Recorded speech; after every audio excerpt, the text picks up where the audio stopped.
আমার কাছে একটা পরিষ্কার রুম মানেই সুন্দর দেখানো না, বরং মনটাও অনেক হালকা লাগে। রুম পরিষ্কার করতে বেশি একটা সময় লাগে না, কিন্তু নিয়মিত করলে ঘর সব সময় ফ্রেশ আর আরামদায়ক থাকে।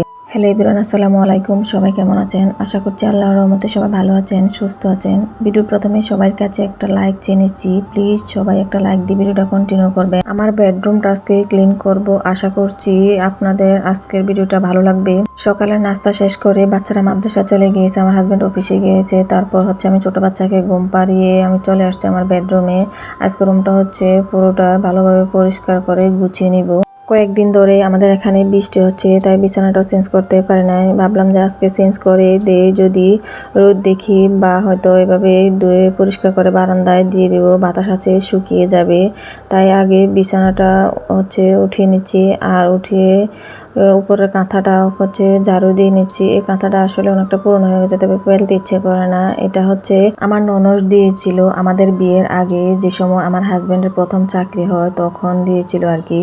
তো এই আর কি, এর জন্য এটা ফেলতে ইচ্ছে করে না। আমার সংসারে তাদের এই একটাই স্মৃতি আছে, যেহেতু আমার শাশুড়ি থেকে বা তাদের পরিবার থেকে আর কোনো কাঁথা বা কোনো কিছুই পাইনি। বিছানাটা উঠিয়ে খাটটা ভালোভাবে ঝেড়ে পরিষ্কার করে নিয়েছি, তারপর টেবিলটাও মুছে নিয়েছি। আর এই জুতার একটা অনেকদিন হয়েছে যেটাকে মোছা হয় না। আমার ছোট বাচ্চার কারণে এই জুতার একটা আমার এই বেডরুমে রাখতে হয়, কারণ ও সবগুলা জুতা দৈনিকই ফেলে দরজার সামনে ওইখানে রাখলে সামনের রুমে আর কি।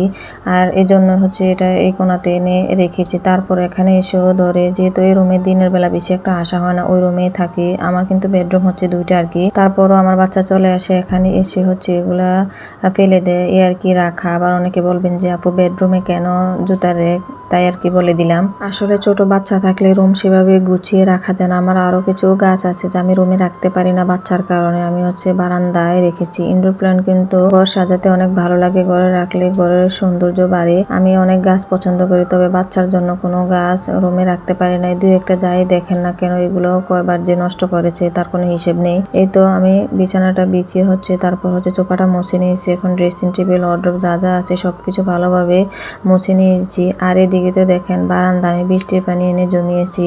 আর উপরে যেহেতু গাছ আছে, বৃষ্টি আসলে আমার বারান্দাটা নোংরা হয়ে যায়। প্রতিদিনই এভাবে হাতে মুছতে হয়, তাই আমি হাতে এটাকে পরিষ্কার করে নিয়েছি। আর এখন রুমগুলোও মুছে নিব। জুতা রাখার র্যাকের নিচে আমি মুছে নিয়েছি, এখন পুরো বাসাটাকে মুছে নিব। বাচ্চা ঘুমিয়েছিল, তাই একটু কাজটা তাড়াহুড়াই করতেছি, কারণ বাচ্চা উঠে গেলে ঘর মুছতে আমার সাথে সাথে হাঁটে, আর এভাবে তাই মোছা তাড়াতাড়ি করেছি। আর দেখেন এই তো বিছানাটা ধুয়ে পরিষ্কার করে আমি বারান্দায় শুকাতে দিয়ে দিয়েছি। এই তো রুমের ফাইনাল লুক। আসলে এরকম একটা ফ্রেশ রুম পেতে খুব ভালো লাগে। যখন অনেকক্ষণ কাজ করার পরে একটা রুম দেখি, তখন কি যে শান্তি লাগে। আসলে দিন শেষে এখানে আমাদের শান্তির জায়গা। এই ছিল আমার আজকের ভিডিও। কেমন হয়েছে জানাবেন। আমি এবং আমার পরিবারের জন্য সবাই দোয়া করবেন। আপনাদের জন্য মন থেকে অনেক দোয়ার ভালোবাসা। ভালো থাকবেন। আল্লাহ হাফেজ। আসসালামু আলাইকুম।